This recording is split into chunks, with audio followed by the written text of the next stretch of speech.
tiki-taka World Cup. Tiki-taka World Cup. Mandilada G-Mark World Cup. Tiki-taka World Cup. Mandilada G-Mark World Cup. By the whistle.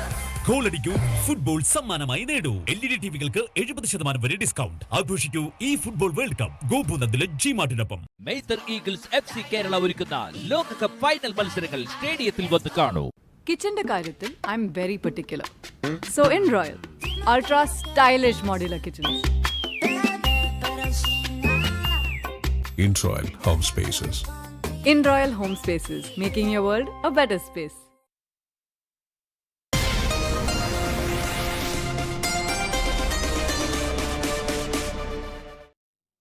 വാർത്തകളിലേക്ക്. പാലക്കാട് വാണിയംകുളത്ത് ഒരു കുടുംബത്തിലെ 3 പേരെ കാണാതായ സംഭവത്തിൽ ദുരൂഹത ഏറുകയാണ്. ഇവർ സഞ്ചരിച്ച വാഹനം ഉപേക്ഷിക്കുന്നതിന് മുൻപുള്ള CCTV ദൃശ്യങ്ങൾ പോലീസ് ഇപ്പോൾ കണ്ടെത്തി. കർണാടക ഭാഗത്തേക്ക് പോകുമ്പോൾ വാഹനത്തിനകത്ത് 3 പേർ ഉണ്ടായിരുന്നെങ്കിൽ തിരികെ വന്നപ്പോൾ ഒരാൾ മാത്രമാണ് ഉള്ളത്. പാലക്കാട് വാണിയംകുളം കൃഷ്ണകൃപയിൽ ബാബു രമാദേവി ദമ്പതികളെയും മകൻ വിഷ്ണുവിനെയും കാണാതായ സംഭവത്തിൽ പോലീസിന്റെ അന്വേഷണം പുരോഗമിക്കുകയാണ്. കഴിഞ്ഞ ദിവസം ഇവർ സഞ്ചരിച്ച പിക്കപ്പ് വാഹനം മലപ്പുറം വഴിക്കടവ് ചുരത്തിൽ ഉപേക്ഷിച്ച നിലയിൽ കണ്ടെത്തിയതിന് പിന്നാലെ നിർണായക CCTV ദൃശ്യങ്ങളും പോലീസിന് ലഭിച്ചു. കേരളത്തിൽ നിന്നും കർണാടക ബോർഡറിലേക്ക് വാഹനം കടന്നതായും തിരികെ വാഹനം കേരളത്തിലേക്ക് എത്തിയതായുമാണ് അന്വേഷണത്തിൽ വ്യക്തമായത്. എന്നാൽ കർണാടകയിലേക്ക് പ്രവേശിക്കുമ്പോൾ വാഹനത്തിൽ 3 പേർ ഉണ്ടായിരുന്നെങ്കിൽ വഴിക്കടവ് ചുരത്തിൽ ഉപേക്ഷിക്കാനായി തിരികെ വാഹനം കേരളത്തിലേക്ക് എത്തിയപ്പോൾ വാഹനത്തിനകത്ത് മകൻ വിഷ്ണുവിനെ മാത്രമാണ് കാണുന്നത്. വാഹനം ഉപേക്ഷിച്ച ശേഷം വിഷ്ണു എങ്ങോട്ട് പോയെന്നും അച്ഛനും അമ്മയും എവിടെയെന്നും ഉൾപ്പെടെയുള്ള കാര്യങ്ങൾ പോലീസ് അന്വേഷിച്ചു വരികയാണ്.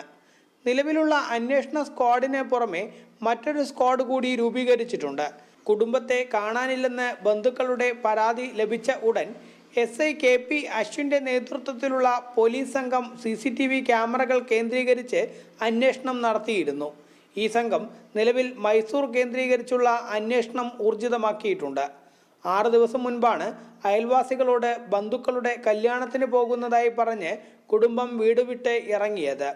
എന്നാൽ അത്തരത്തിലൊരു കല്യാണമില്ലെന്ന് ബന്ധുക്കൾ നാട്ടുകാരെയും പോലീസിനെയും അറിയിക്കുകയായിരുന്നു. തുടർന്ന് മൂവരെയും ബന്ധപ്പെടാൻ ശ്രമിച്ചെങ്കിലും മൊബൈൽ ഫോണുകളും സ്വിച്ച് ഓഫ് ആയിരുന്നു. ജനം, പാലക്കാട്. തിരുവനന്തപുരം വർക്കലയിൽ തമിഴ്നാട് സ്വദേശിയെ കുത്തി പരിക്കേൽപ്പിച്ചു. തഞ്ചാവൂർ സ്വദേശി സുദർശനാണ് പരിക്കേൽക്കുന്നത്. ഇന്നലെ രാത്രി 11 മണിയോടെയാണ് സംഭവമുണ്ടായത്. ബ്ലൂടൂത്ത് സ്പീക്കറിൽ പാട്ട് വെച്ചതിനെ തുടർന്നുണ്ടായ തർക്കമാണ് കത്തിക്കുത്തിൽ കലാശിച്ചത്. യുവാവിനെ ആക്രമിച്ച 3 അംഗ സംഘത്തിലെ 2 പേർ പോലീസ് പിടിയിലായി.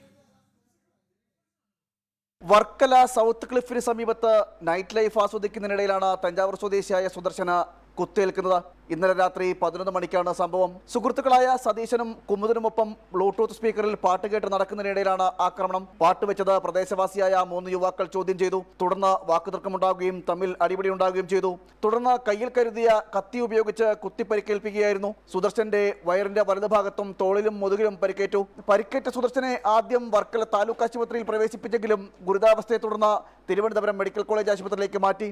സംഭവത്തിൽ കുരക്കണി സ്വദേശി 18 വയസ്സുകാരൻ മുഹമ്മദ് അലിയെയും പ്രായപൂർത്തിയാകാത്ത ഒരു യുവാവിനെയും പോലീസ് പിടികൂടി.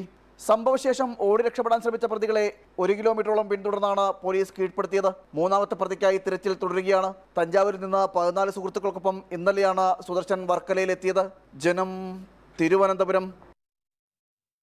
തലസ്ഥാനത്ത് സർക്കാർ സ്കൂളിൽ ക്രൂരമായ റാഗിംഗ്. +1 വിദ്യാർത്ഥിയെ +2 വിദ്യാർത്ഥികൾ ചേർന്ന് ക്രൂരമായി മർദ്ദിച്ചതിന്റെ ദൃശ്യങ്ങളാണ് പുറത്തുവന്നത്. നഗരൂർ കൊടുവയന്നൂർ സർക്കാർ സ്കൂളിലെ വിദ്യാർത്ഥികളാണ് ജൂനിയർ വിദ്യാർത്ഥിയെ തല്ലിച്ചതച്ചത്. സംഭവത്തിൽ നഗരൂർ പോലീസ് കേസെടുത്ത് അന്വേഷണം ആരംഭിച്ചു.